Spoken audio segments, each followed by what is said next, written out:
Hello. Hello. Hello. Hello. Fantastic. Carolyn, so our last episode of Perfect Pair, how much are you going to miss that intro music that you have a little dance to every single time? I mean, I'm not really gonna miss that music. Terrible. Hi everyone, thank you so much for joining us to what, as I said, is the sixth and final episode of Perfect Pair. So we've gone on a real journey through operations, marketing, compliance, people and culture, finance, to look at all of the different software tools that our experts would recommend implementing into an early stage company and how to do that with partnership with a fractional expert, which is why it is the perfect pair. And we're very excited to have James with us today to talk about tech and software. We'll let him tell us what he's going to be recommending. But as a very quick introduction to me, I am Millie. For those of you who don't know, I'm a fractional COO. My company is Pay to Go COO, which is fractional COO, business coaching, and books to get your growing business started with the right foundations from a strategy and operations perspective.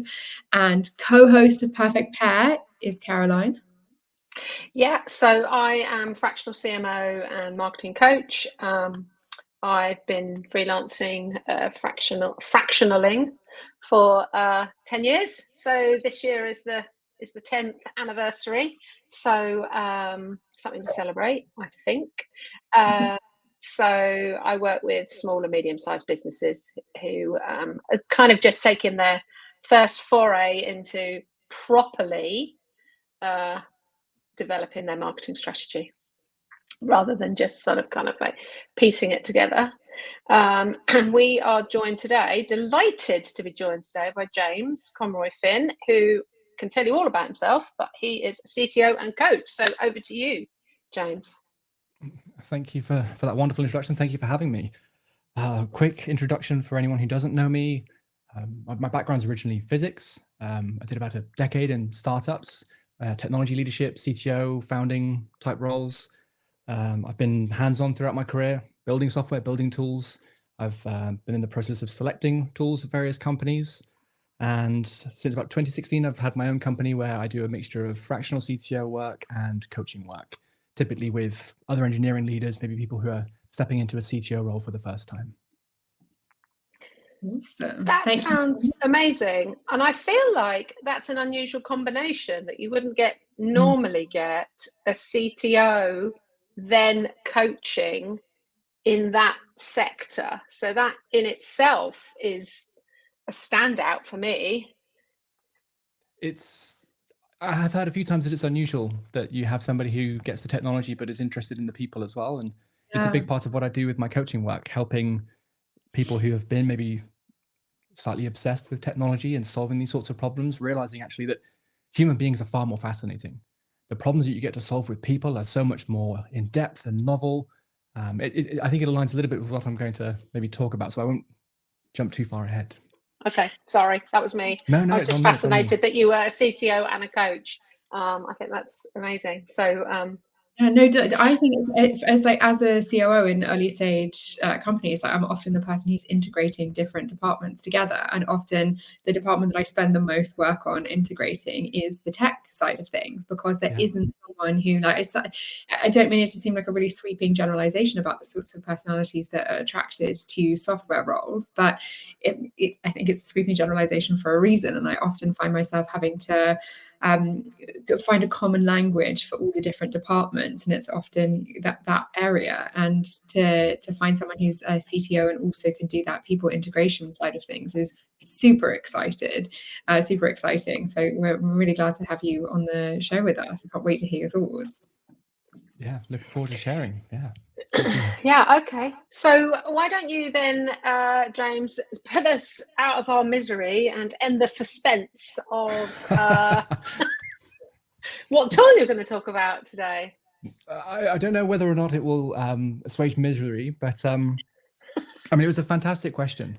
When I read it, my brain just started firing, and I don't know if you're familiar with this sort of system 1, system 2 idea that we have around the way we think. The system 1, various parts of my brain just offered up all of these ideas, and I could kind of pick from those different ideas and it was saying to me things like, oh, there's pieces of software you've used your whole life, and there's this computer that you're so dependent on. And I started to engage the system too. And I started kind of working through the question and working through these ideas. And I thought to myself, well, what constitutes a tool? What defines a tool? It's some sort of apparatus that we can use to solve a task, to solve a problem. It's typically vocational. It's something that I've probably used in my career. I started thinking about how to quantify those tools. What would be my favorite? Would it be the thing that I most enjoy using, or the tools that I really enjoy? I've dabbled with drums and keyboards and musical instruments in the past. They could be defined as a tool. They're a lot of fun. I'm awful with them. So there's a lot of frustration, right, that I can't express myself effectively through those mediums. I thought about tools that I couldn't live without. What are the things that kind of, I think the world would be a much grayer place without? I had life-saving surgery earlier in my life. I had a burst appendix. And I thought about all the tools that were required to make that happen. I can't use those tools. If you gave me a scalpel and said, take this person's appendix out, I'd run a mile. The people in those rooms, those experts, the tools that they're leveraging, are they my favorite? I think if I ask my heart, I wouldn't say so. There's no joy there. There's utility, there's purpose, there's meaning. And maybe for that person, when they're able to express themselves and do their best work, it might be something they would describe as their favorite. But personally, subjectively, I started thinking about my career. I started thinking about where I spend my time. I spent a lot of time with computers. I got my first computer, my own computer, when I was 17, 18. I chose to get that instead of getting a car. And it really shaped my career. It was a MacBook Pro. And it was the most beautiful thing. It was wonderful. And I was so curious and I wanted to understand how it worked. And I spent all this time interrogating and learning from it. I had access to the internet, so I had all this information that I could go out and find to become more expert with that tool. And ultimately it led to the career that I have today. But then I thought, like, computers, yes, generally speaking, they're a beautiful tool. I value them. But then that laptop I don't have anymore. I have a very different computer today. That technology has changed and I've kind of kept up with it. So maybe it's not my favorite. I started thinking about my hands. I couldn't live without these things, these beautiful appendages that allow me to reach out into the world and manipulate it. These are the things that allow me to create those tools. And then I got kind of even more grandiose, I suppose. And I thought, actually, probably my favorite tool is I think the most beautiful creation in the universe, one of the most complex, if not the most complex. It's the source of all joy, all sorrow, all feeling, and all significance. I think I would have to say my favorite apparatus for doing jobs, manipulating the world around me would be my brain. And it's relevant, I think, because I mentioned this earlier in the call. You've spoken to different specialists who do fractional work and they have their tools that they use. Very often the thing that I'm brought in to do is to create a new tool. Maybe there isn't already a tool that solves this problem, so we have to create something new. And in that sense, my greatest asset, the thing that I bring, is my brain, my thinking process, my ability to understand problems and design new tools. I think we all have that capacity. And for me, if you ask me, what is my favorite tool? What is the one system that I have to affect the world, to inspire and find all of this beauty? I'd have to say it's the tingling grey matter up here. Wow. I wasn't expecting that, but you're right, of course, because that is the expertise in which, well, we're all using, but I feel like for some reason, when you're in a technical role, it's used more, but that must just be my like weird preconceived notion of it. So, wow, fantastic. We've all got one of those. Yeah. We all need to learn to use it properly. Yeah, there are examples of... Yeah. Sorry, you go, Millie. No, I was just going to say sometimes mine is a lot more functioning than others. Sometimes I feel like my brain needs a little bit of a turn it off and on again reboot. But I'd say technically, yes, there is one in there. No, absolutely. I think you alluded to some... You were saying earlier about people in technical professions very often don't have those people skills. They may be very good at deploying their brains in specific ways where somebody can come to them with a problem and they can say, I can solve that problem with technology. I can write some code. I can connect up these various different services. I know how the protocols work. I know how to translate all of these things. But if they can't understand those requirements, if they can't take people on that journey, if they don't have those people skills, they're going to find it very difficult to work in that fractional capacity. Mm-hmm. That's introspection, that curiosity about how we work, how our brains work, how we think about the world around us, how we relate to other people. That's what really sets apart, I think, the most fantastic kind of CTOs and engineering leaders from a lot of other people who are highly technically competent, but maybe couldn't take ownership. Maybe you wouldn't want to work with as much. Maybe you find them quite challenging to be around. It all speaks to how we leverage that tool, how we hone that tool, how we best understand it. And I think that's that pays dividends, right? If you invest in that time and you get better at understanding your brain and leveraging it, then that's where you'll see the real, I think, gains in productivity and your contribution to the world. That's super interesting. And the more that you're talking, the more that I'm so excited that we accidentally, it wasn't deliberate, but accidentally saved the CTO session for the final one, because everyone else has spoken to us across this about particular pieces of software.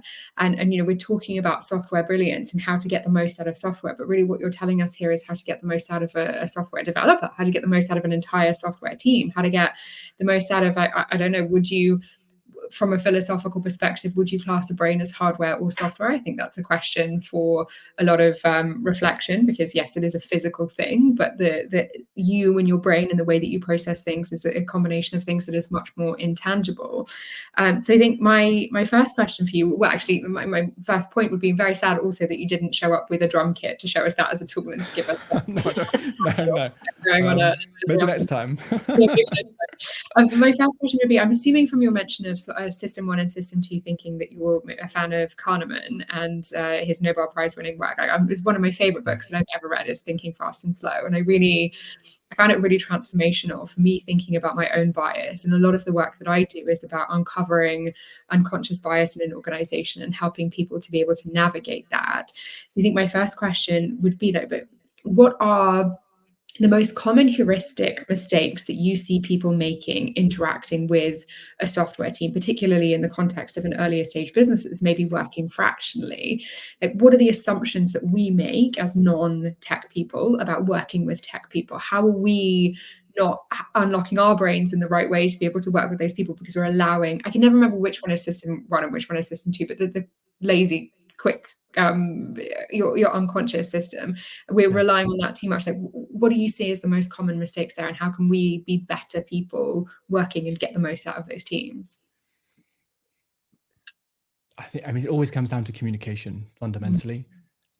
The coaching work that I do, when you learn to become a coach, you're told to be curious and to be empathetic, to be non-judgmental, and it can be very hard to do that in a work environment when somebody comes to you and says, we're doing this big launch and we've got to have this thing working and we've got this deadline. There's all these questions that come up, and there are going to be emotional responses. Your brain's going to fire up, and it's going to make you try and procrastinate because you want to avoid failure, and it's going to have your ego firing off, and you're going to be worried that you're going to be seen to be an imposter, and your imposter syndrome. All these kind of emotions come up, right? The System 1 part of the brain that's saying, we've got autopilot, we can navigate this scary environment and keep you safe. Being able to engage that System 2 part of the brain and start recognizing these ideas for what they are. They're not truths. They're just ideas that my brain's conjuring forth on autopilot, trying to help me not get eaten by a lion. Being curious. So when somebody comes to you and says, we've got this deadline, we've got to have this thing done. Okay, I'd love to understand a little bit more. What does success look like? How do we get there together? What can I do to help? Some of the CTOs that I coach, they will use language like, I'm happy to do this. They will say things like, we can't do that because, and it's very, very negative. If you're coming to somebody and you need help and that's their response, naturally you're going to feel a bit like, well, this is a battle now and I'm preparing for battle and now I have to win something. And it shifts your mindset. If instead you present options, if instead you demonstrate curiosity, this sounds awesome. I'm really excited to hear more about this. Well, tell me more. Like, what are we trying to accomplish? Where are we going with this? That's the right kind of energy you put out. You put that kind of energy and it's reciprocated. And then you can work together on coming up with a solution. You present those options. Instead of saying, there's no way we can get this shipped by Christmas, you say that there's 3 levers I can pull on, right? I've got team, scope, and timeline. It sounds like timeline is stuck, but we have to do it by Christmas. So the only other 2 I've got to pull on are team and scope. So realistically, I probably can't get any more people on the team before Christmas. So the only other thing we've got to pull on is scope. What do you think about prioritization? Of all the things here, what do we have to get done first? Is there anything that's negotiable? Is there anything maybe we can, that's presenting options, right? And that's engaging that other person's brain.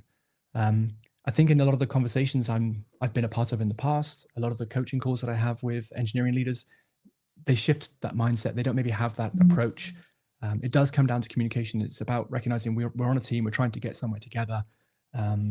That takes work. That takes engaging that system two part and taking a step back.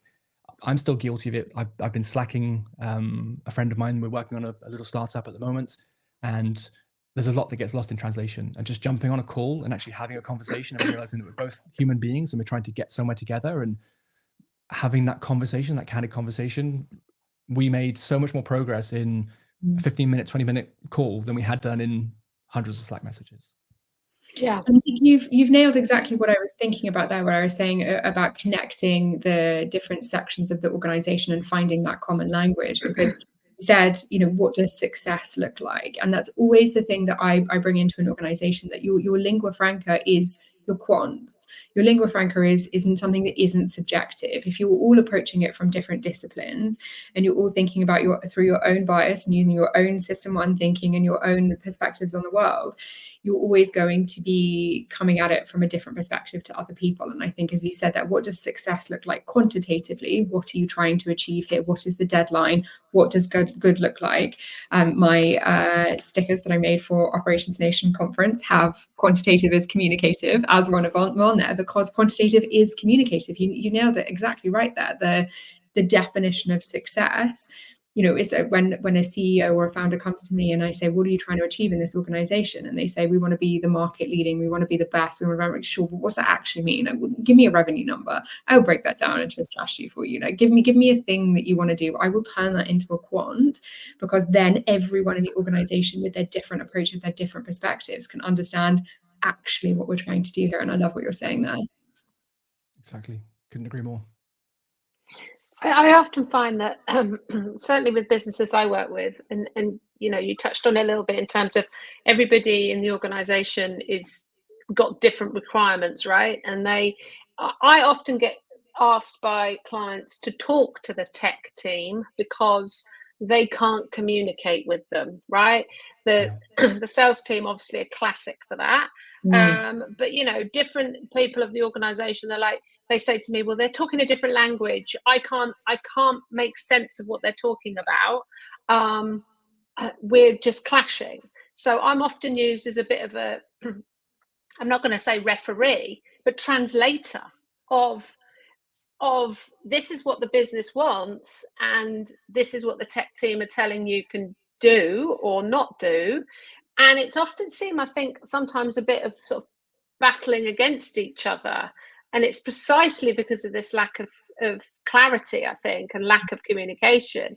But honestly, I can't tell you the amount of times I've been pulled in to do that. And I think it's just a bit of one of those going back to sort of like thinking about personalities and people involved with different types of jobs, right? What people naturally kind of stereotypically think of different people, and roles, they just sort of think, well, I won't be able to talk to them because they're talking a different language, they're doing whatever. So they kind of almost put this barrier up before they even think about engaging, rather than, as you say, approaching it from a human communication.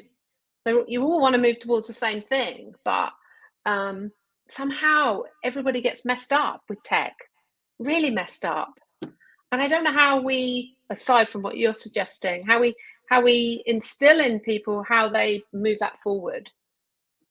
It's a very tough problem to solve. Yeah. I think the same thing, you witness the same thing when you're talking to a medical professional. There's a gradient, right? There's like a differential between one person's level of expertise and your own. And you go to that doctor and you say, I've got a pain in my tummy. And the doctor's thinking, that's the worst diagnostic I've ever heard. How frequently does it hurt? How bad does it hurt? Does it hurt when you eat? Does it hurt when you sleep? And they ask the questions, they go through this differential process, right? To get more information, to get more context. Hopefully they've got a good bedside manner. If you're on the other side of that equation, if you're going to that doctor and you're saying, I've got a pain in my tummy, it's hurting, right? I need to get this thing fixed and I don't know how to do it. And I have to go to somebody else. And they're the kind of gatekeeper to my happiness and my success. You can see how psychology comes into play there. And I think the same psychology comes into play when you go and speak to somebody who understands technology more than you do. I've got this thing I have to accomplish, and I don't know how to do it on my own. So I'm kind of having to be deferential to you. I'm beholden to you. I'm hoping that you're going to help me. And that person's thinking, well, you haven't given me the information I need. Have you really thought this through? I'm kind of frustrated because I don't know what you really want. So I have to kind of have this conversation.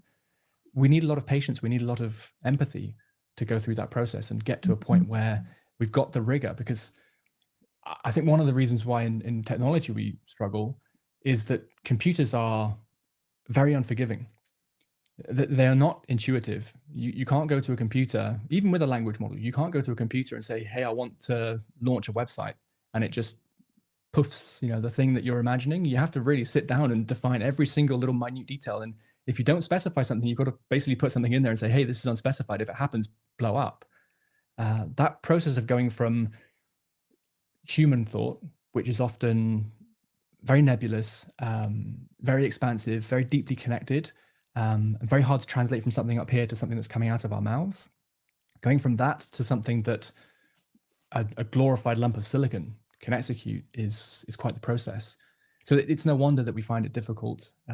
Communication, the compassion, the empathy, it can go a long way.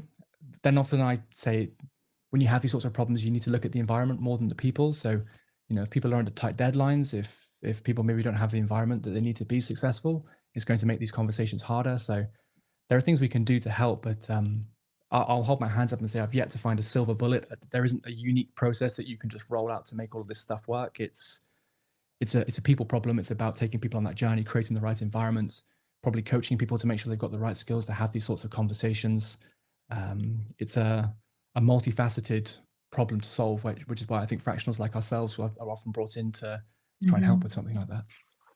I think that I was going to say, I think that you nailed it with a couple of words there: frustration and deference. Right? I think that in sort of like experience, certainly I've had in past lives in corporate, and then as a fractional, the relationship is often one of frustration because neither side is getting what they want, and the deference in that, well, the tech team are the experts and they're not giving me what I want, but I've got to approach them in a certain way so that I get what I want. And it's almost like setting it on a pedestal almost, and not coming at it from a relationship of equals, as it were. And depending on the people involved, that can go very badly, because if you've got someone a bit ego driven who knows that they're in that position, hold that position, it's doomed from the start, right? Yeah, you're absolutely right. It's like this idea that they're sort of gatekeepers, right? You Yes. have to have permission to do these things. And you said that they're experts in some regards, but often not in all. They don't necessarily understand what the business really needs right now. They can tell you what the computer needs, but the reality is the computers are here to serve a purpose. They're supposed to be an asset. Quite often they're not. They're a liability, right? Code, a lot of people that I work with, we all say code is a liability. It's not an asset, right? It's something that has to be maintained. It's a constant source of problems and pain. It does automate a process, which maybe means we can do something in a more cost-effective manner. But no, I think you're absolutely right. There's this kind of idea of somebody being a gatekeeper.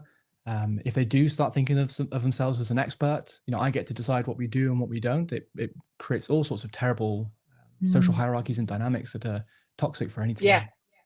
Yeah, exactly. I've obviously just worked in toxic environments, which we've discussed at length. So I like that whilst you're talking about working in a toxic environment, your number one co-worker, Rufus the dog, is asleep behind you. That sounds to me like a very flexible and empathetic work environment when a dog's allowed to have a nap on the job. James, you said something really interesting that there's no silver bullet, there's no one solution, and didn't know if I was going to ask this question because I didn't want it to be just another generic conversation about this topic, which will make sense when I tell you what I'm going to ask you. But it's something that I see a lot when I talk to the clients that I have about the benefits of a fractional and why implementing the pieces of software that I do or the process that I do requires a human in that process. Because, we think in a very specific way. And my question is going to be, how do you feel that in developing new pieces of technology for early stage businesses, the advances in AI have both positively and negatively impacted a small business's capacity to do their own tech?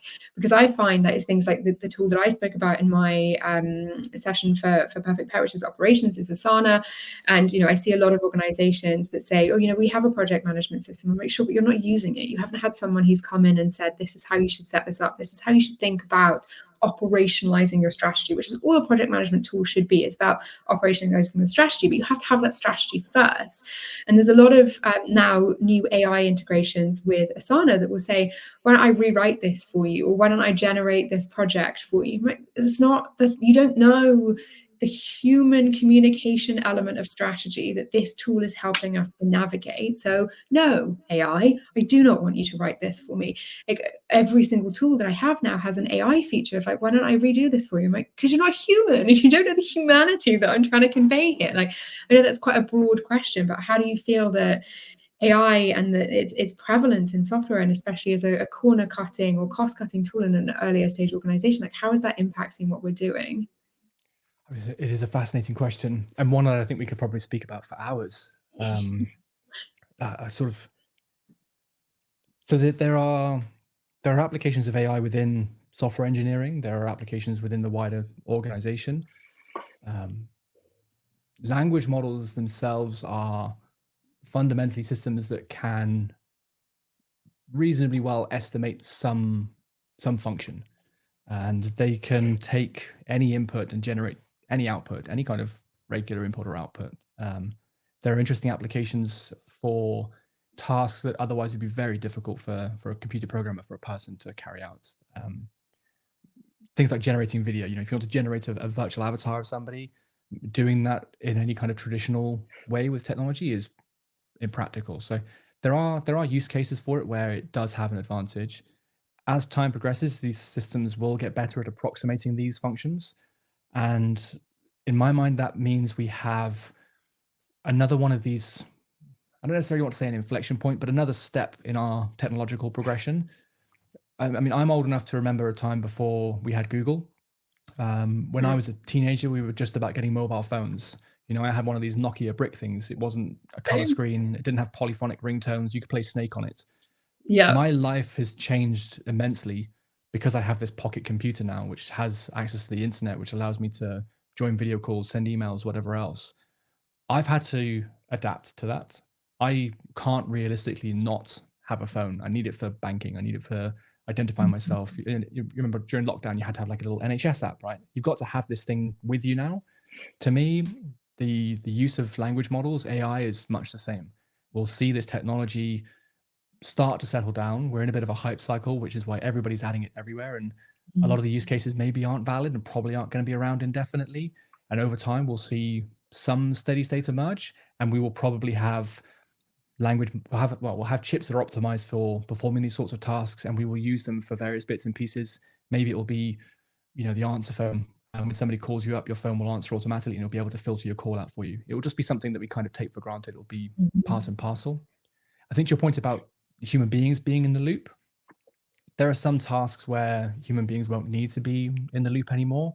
And we've seen those sorts of things happen in the past. There are examples of industries changing, of working practices changing, and frankly, people having to stay ahead of that curve. So there will be, there's a fantastic guy on YouTube who covers these language models in details with software engineering. Junior engineers who are just coming into the job are going to have to change a lot because language models are good enough now with ChatGPT's latest release. OpenAI are at a point now, and I know a couple of startups are doing something similar where those sorts of junior engineers who are maybe going in and writing little bits of code, the computer does a good enough job of generating that.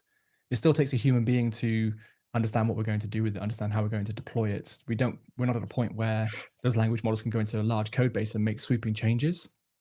I think the same thing will be true of other industries. Those more menial tasks, which used to be laborious, me communicating with somebody when I was, we had like a little payphone card. If I wanted to phone home to say I'm going to be late, I had to have like a little card or something, and I'd dial some weird number. It was really hard to get in touch with people. Now I can do it on my watch. You know, as a kid, you know, that's like Star Trek territory. That's sci-fi. I can phone people with my watch now. In work, I think we'll see those same things where there's new technology, there's new opportunities available. We have to stay abreast of those things. We can't be left behind, but I still need to call somebody, right? If you talk about an AI bot that's going to be my friend, I know it's a bot, right? And I don't really like, do I care? Like, how much time and effort does it take for a bot to sort of chat to me? Is someone running a GPU in a data center somewhere? I'm not going to have that same connection, honestly. I can anthropomorphize it and I can think that it's real, but actually meeting with a real person and knowing that they're dedicating their real time to me, I think sort of art and literature and all these sorts of things that we create, these very human things, we can automate the process, but we're going to covet the things that are produced by real people because we're still mortal. We still have that fear of death. We still have that appreciation of our finitude. And our finitude is what produces the things that we really appreciate. So you've got to stay abreast. You've got to start looking at these things. You've got to have that strategy, as you say. You've got to think about how you can compete because other people are going to use these technologies and might give them an advantage. But I don't think the world's worth living in, to be honest, if you remove all the people from it. So I don't see that being a major problem in at least my lifetime.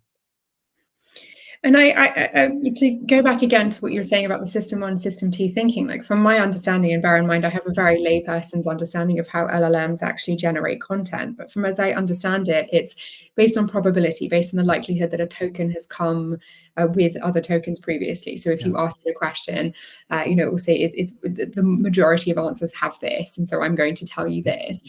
That to me is inherently biased because if you say, you know, the basic questions that came out when you know we were first being able to talk to ChatGPT was things like, you know, tell me about a CEO, and it was more likely that people would have stories about male CEOs and like that kind of bias. And I hear people saying, oh, you know, we're using AI to help improve our hiring, and I'm like, do you hate humanity? Do you hate diverse people? Why are you doing how? Why? Make it faster, maybe, yeah. But yeah, what make it a worse experience for all of us? And I think that we forget that just because something is easy and faster doesn't mean that it's the right thing to do. Like there's parts of, even, you know, I make no secret of the fact that I'm a raging socialist in an inherently capitalist world and industry, and especially being someone whose job it is to make other businesses work. Like my business model is more capitalism, and I'm a raging socialist. And the idea that we're making it worse for people with these tools that are meant to make it better for people, like I can never quite get my head around that. And I think what you're saying there about, you know, where humanity is important in that loop is that really resonates with me. There isn't even a question there. It was just an opportunity for me to have a mildly socialist rant, let's be honest. But I love what you're saying there about that. Yeah, I agree. I think I probably lean more towards a socialist philosophy, politics. I've had this issue in my professional life. I'm in companies to make profit, and that's how we measure success. I don't think it's necessarily the right measure, and it reminded me of a fantastic story of the train companies and how they optimize the service they provide, and their primary metric is the travel time. They're always trying to optimize the travel time, and all of their modeling and everything else is based on this. And they make journeys as short as possible. And what people have realized is that actually you can get a cheaper ticket from one part of the UK to another if you go via a bit of a janky route, but it's the scenic route. And actually it's quite a beautiful view, right? And you get to see this amazing part of the country, and you can maybe read a book, you can decompress.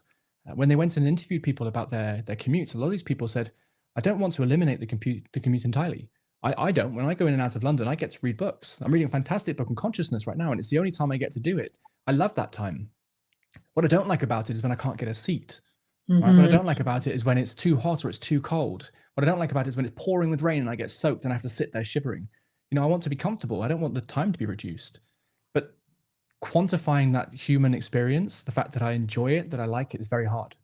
So coming up with a model that we can optimize the transport network with, where it says everybody had a really good time and they really enjoyed it, very hard to do, very hard to win an argument. So people tend to find these very simple metrics that are very easy to optimize for because it allows them to win an argument. It's very straightforward for me to say, well, this is better than that because it's quicker. I think Google had this problem, right? They were looking at adding the option to their satellite navigation, their GPS system, to say, choose a scenic route, choose a more pleasant route. And they couldn't do it because it introduces subjectivity. And what they're effectively doing is endorsing certain areas. They're saying this part of the UK is probably somewhere you don't want to go. And as a corporation, they can't put that out there, right? So what do? They just optimize for travel time. It happens all over the place, right? And I think it's kind of baked into our decision-making processes, our politics. Very hard to undo because it's very hard to quantify. And if you can't quantify, you can't win the argument. It's fascinating. I spend a lot of time on YouTube. Sounds like it, yeah. I was going back a little bit when you were talking about it's taking the conversation back a bit, and but triggered when Millie was mentioning AI, and you were saying about the communication between people, the different parts of the organization, and it's making sure that you are getting across effectively what your output needs to be. And it made me think it's about prompting, right? Like people that say, oh, you can't get a good output from AI, right? ChatGPT, well, it's all in the power of what you tell it, right? What you tell that you want as an output, what you're trying to achieve. And I think maybe that is a way that someone that's struggling with tech communicating can maybe start to think of it, right? Because it's like it's all about, well, it's what you tell them, what you put in, what you get out, and just telling someone, I need an app to do this, is not really the solution. Yeah, it's a really good parallel to draw. It reminds me of there was a company I spoke to a little while ago. It was founded by a group of physical therapists, trainers, military background. These people were top-notch experts at what they did, and they decided they wanted to productize the offering.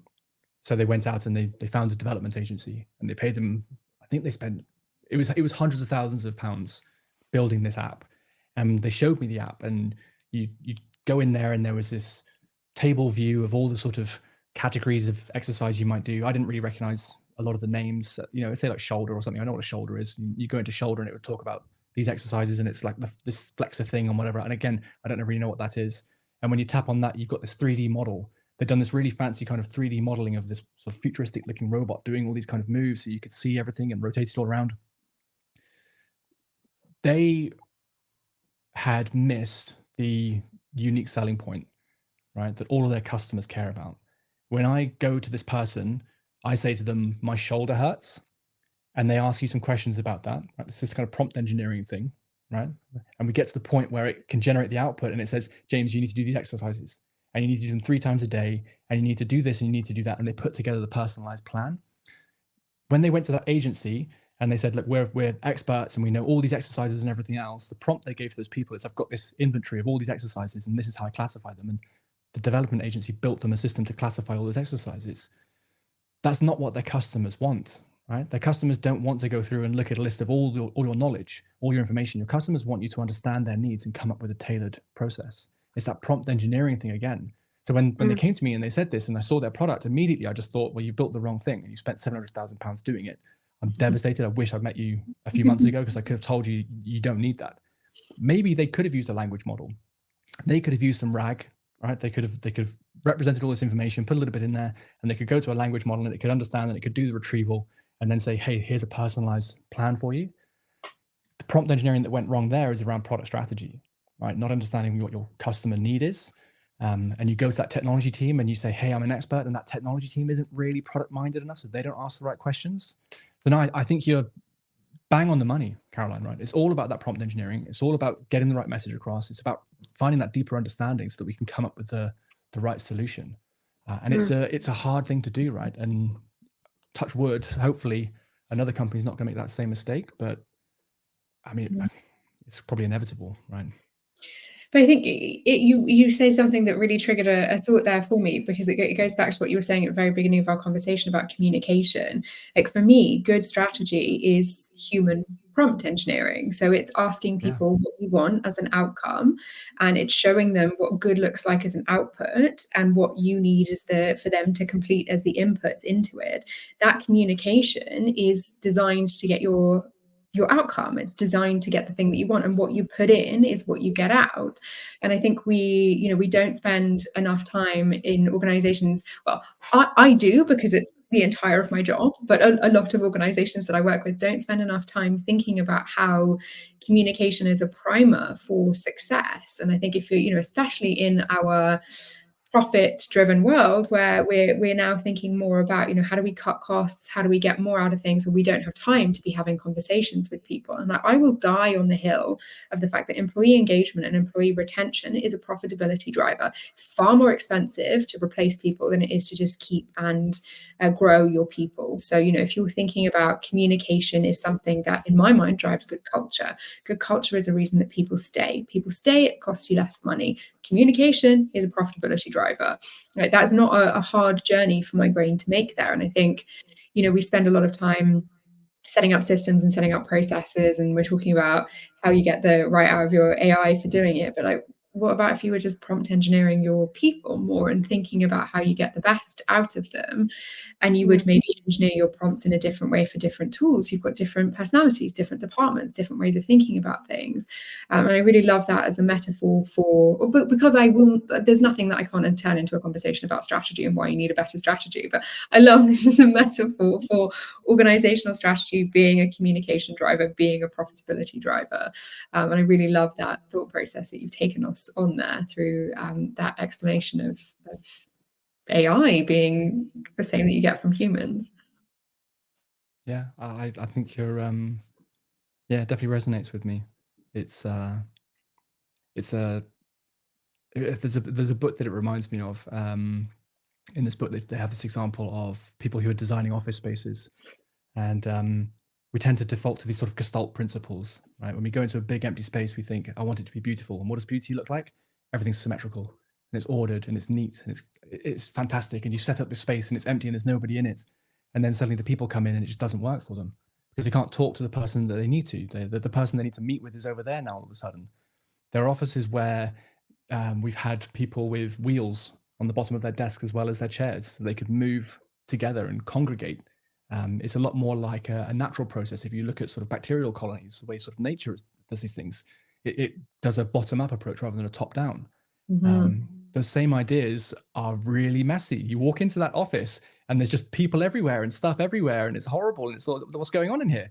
That's productivity, right? That's people connecting and communicating. It is a messy process. How you take people on that journey, how you deliver that kind of strategy, how you make sure that the communication and the environment is right. It's almost counter to how our brains want to work, right? We want things to be neat and orderly and everything else. When you have those anecdotes, when you have the evidence to support that thinking, then hopefully you can introduce some of these ideas, but it can be a bit painful, right? There can be resistance. Yeah, absolutely. Especially as someone whose job it is to organize things in an organization. I'm like, but what if we had more label makers? It's not what works for people. It took me a long time to get my head around the fact that the full throttle Millie organization is not how to get the best out of people. It's how to get the best out of me. It's not how to get the best out of other people. I am very sadly very conscious that we are running out of time in this session. Caroline, have any questions that you wanted to ask James before? Because I wanted to make sure that I know listening to this that I want to follow more of your content and I want to learn more about the way that you approach the world and you think about things. And I know that all of our audience are going to want to do that. So I wanted to make sure that we had time for you to tell people how they can do that and how they can follow you. But Caroline, do you have any quick questions you wanted to ask first before I do that? No, I'm nothing quick. I think as you said earlier, I think we could talk about this for a long time, but it's actually been really I'm going to say enlightening, like approaching working with in a technical environment, thinking about it, how you would prompt some that prompt engineering, and that's coming from someone that actually works. I like to think I can work pretty well with anyone that in the technology field, just because of where I sit in the organization. So that's been a bit of a revelation, actually, not just for technology, but for how I approach pretty much everything going forward. And I hadn't thought about it like that. So thank you for that. Thank you. It's been a joy having the conversation. There's a fantastic book by Shannon on the theory of communication. It's a bit mathematical, but he goes into the sort of process that we go through when we communicate, the lossy kind of transfers that happen. If you want to know more about communication and you can do a bit of mathematics, that one's well worth checking out. James, it's If like you the want, Venn diagram of just everything that I love has come together in that sentence that you've just said. I'll just say thank you for that. Two of my parents are mathematicians and I'm the communicator. Is why quantitative communication is something that I'm so obsessed with. Like, wow.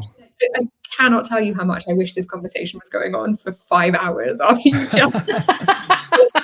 Sorry, I definitely interrupted you mid-sentence, but I was like, this is just the most wonderful, wonderful conversation I've ever had, and I'm loving it. Please send us all a link to that book because that's what everyone in my family is getting for Christmas. Happy to, yeah, happy to. I think they'd get a kick out of it. It's very interesting. And no worries about the interruption. It's a conversation. Very happy to have that dialogue. It's been, as I say, it's been a pleasure. I've really loved talking to you both. Thank you for having me on. I mean, if anybody wants to find me online, I've been putting stuff on the internet since I was a boy. I used to spend my pocket money on renting virtual private servers and running WordPress installations and things. Hopefully you can't find any of that stuff anymore. Hopefully it's all gone because I was young and naive, a bit less well-rounded. The best place to find me is my website, jamesconroyfinn.com. There's links to everything on there. I have a uniquely unusual name, so if you Google me, you'll find me all over the place. Again, if I said something terrible in the past, I'm hopefully wiser now and more tempered. I can only apologize profusely, but very happy to connect with people, have conversations, and I'd love to talk some more if you ever want to repeat this process. Yeah, for sure. We'd really enjoy that. And so I'll make sure when we send out the recording of this session that it has your information attached to it, so that anyone who can find you wants to. But do not be surprised if a new subscriber pops into your inbox and it's me and following everything that you talk about, because this has been one of the most fascinating conversations that we've had. Thank you for coming with us and concluding what has been like a really exciting deep dive into so many different things that I don't get to see day to day, and to have the final session be about the software and hardware of humanity, I think is just, I mean, finally feel like I'm getting some money out of that philosophy degree that I got that one time. So this is great. Awesome.